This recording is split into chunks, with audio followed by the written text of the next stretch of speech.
China చెప్పే దాంట్లో నిజమెంతో తెలీదు గానీ, ప్రచారం మాత్రం చక్కగా చేసుకుంటోంది. ఈవెన్ మన ఇండియన్ మీడియా కూడా బాగా ఫోకస్ చేస్తుంది. వాళ్ళకి సంబంధించిన బీవైడీ వెహికల్స్ ఏవైతే ఉన్నాయో కార్లు, ఎలక్ట్రిక్ కార్లు వాస్తవంగా టెస్లాని ఎప్పుడో దాటేసినాయి. టెస్లాని చైనా వాళ్ళు కొంటలేదు. ఎక్కువగా బీవైడీనే కొంటున్నారు.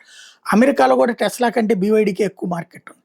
ప్రపంచ కుబేరుడు అని చెప్పేసేసి ఎలన్ మాస్క్ కోసం ఏం కొంటలేదు. ఎందుకంటే కాస్ట్ ఎక్కువ, క్వాలిటీ తక్కువ అన్నటువంటిది.